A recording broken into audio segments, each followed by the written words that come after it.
Hello, dear students.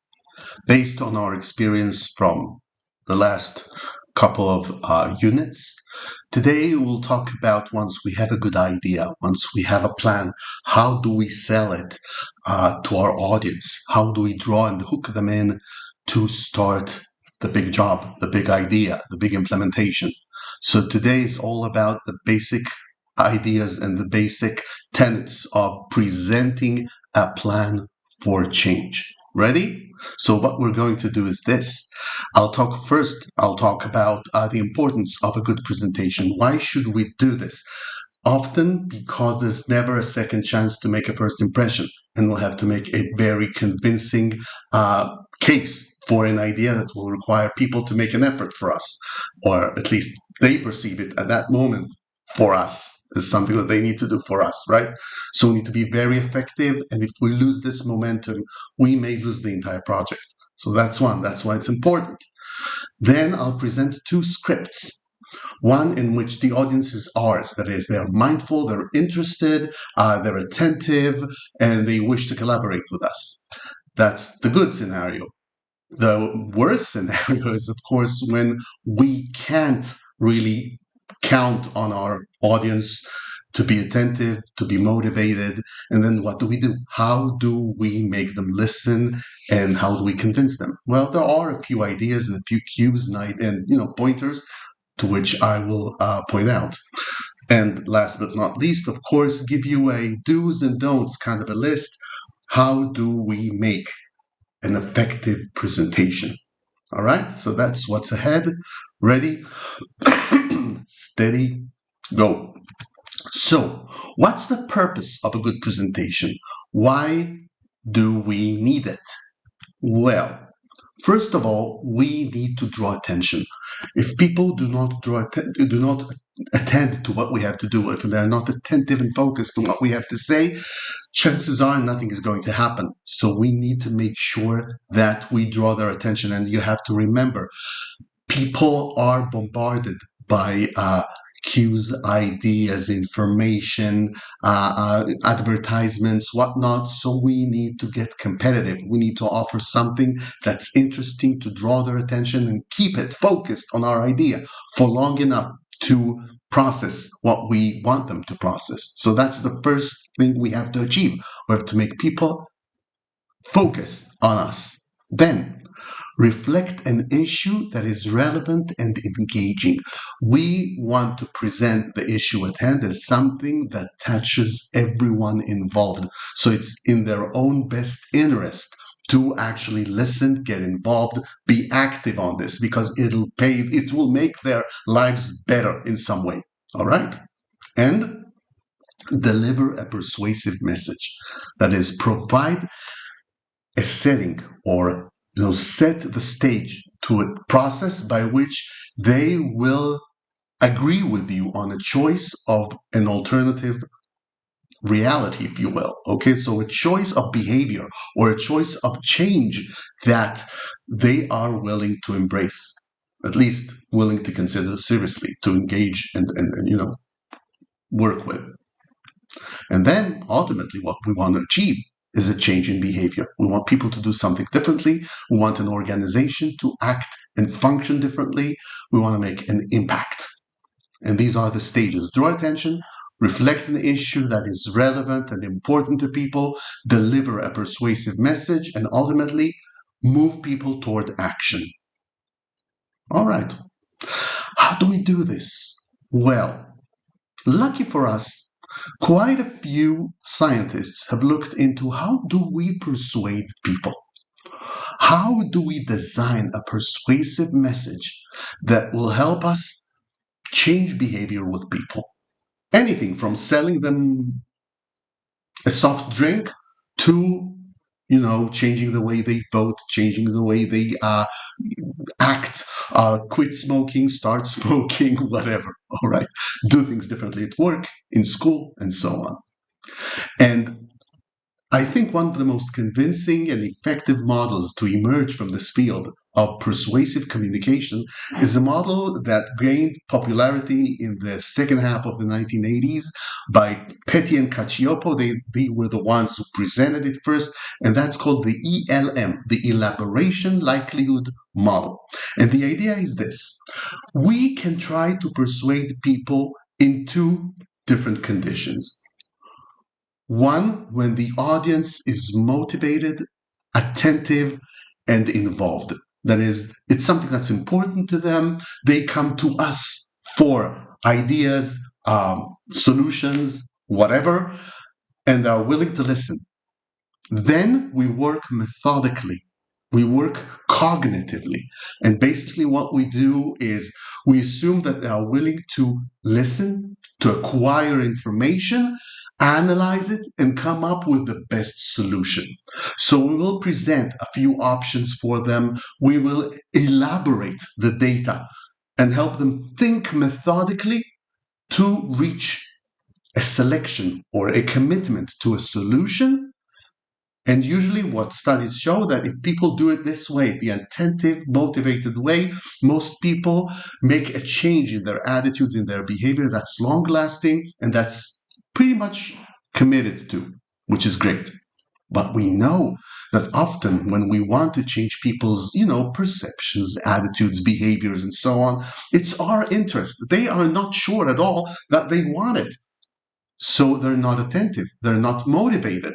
We have to catch their attention. We have to get their attention and convince them that this is something worth doing. And that's what Petty and Cacioppo called the peripheral route. That is, how do we make people listen to us and change their mind about something when they don't really want to listen and they don't really have the time or the will to make an effort?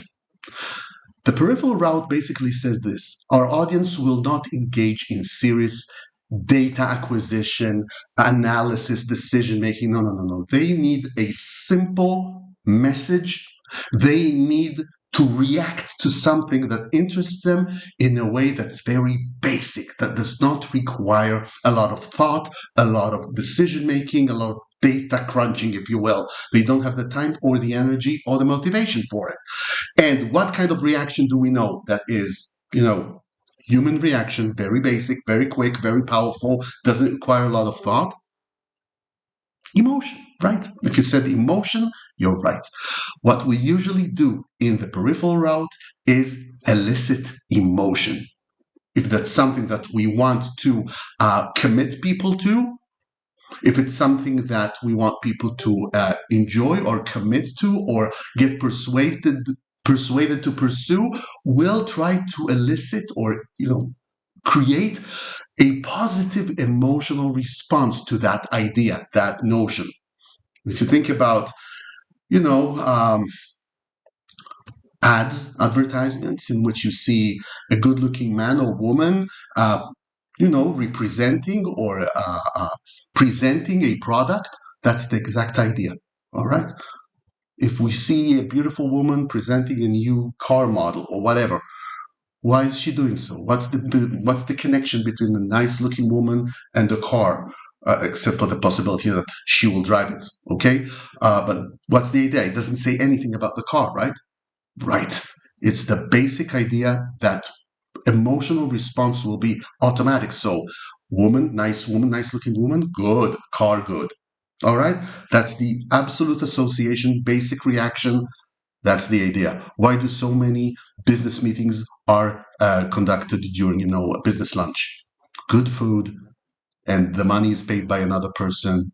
You're much more likely to say, "Yeah, I agree. Let's do business together." All right. So the peripheral route says, don't think too much. Don't make them work too much. Give them a message, a simple message that is emotional, that will make them react in the way you want. Either create a positive response toward your idea or a negative. If you want people to stop smoking, okay, make smoking look, yucky, disgusting, revolting, and so on. Keep remembering some kind of an ad on TV that took a picture of cigarettes and turned them into maggots, like insects and whatnot. And the basic idea is it's gross, it's yucky. All right? Not a lot of thought, just a basic visceral reaction. Okay? So that's the idea. Now, the problem with this notion is that usually when you got this emotional response, it's passing. So you have a temporary response, you may have some change in the direction you want, but you will have to work further to establish it and stabilize it, because it's not done on the basis of thorough processes. Let's put it this way. So how do we do this? How do we build our message? So if we have an attentive, interested audience, we basically start with presenting the issue. We start with the problem or the challenge that we have to cope with and explain why is it important and how is it important to us and everyone involved.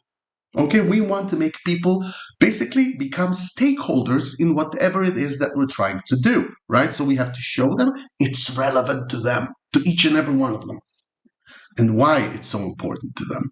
So you present the issue, you say and show how it's relevant and how it touches everyone and how everyone will want to be involved in this. Then show alternative routes of work. Don't present one single solution, because the immediate response of an interested, mindful audience will be, how do you know that what you offer is the best option? So show them a few options and go if then for each option, and show which option is the best. Explain what are the advantages that lead us to choose the option that we consider the best.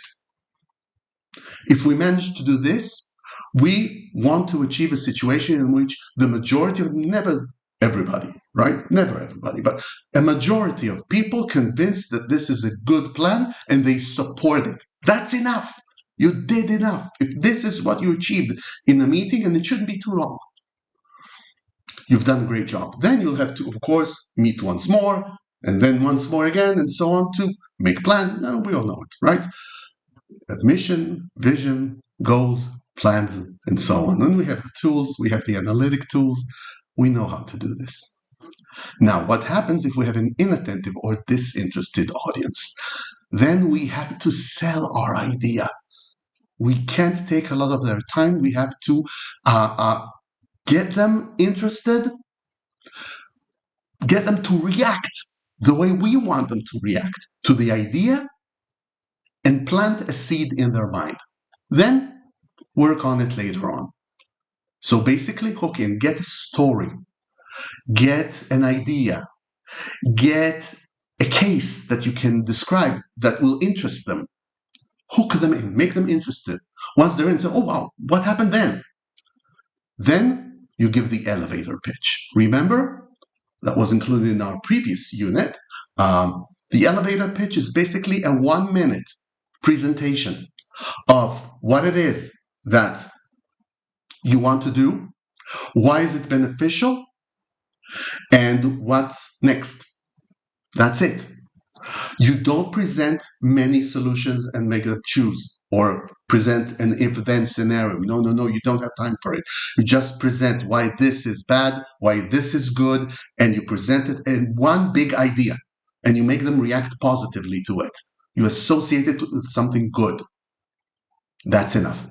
What you usually need to get is short-term agreements, saying, oh, that's interesting, let's talk about it once more, or yeah, I will participate in your work team, or whatever. That's enough. Then you'll have to do the maintenance. You'll have to meet them again, make sure that they're committed, get them on board, and then we move on.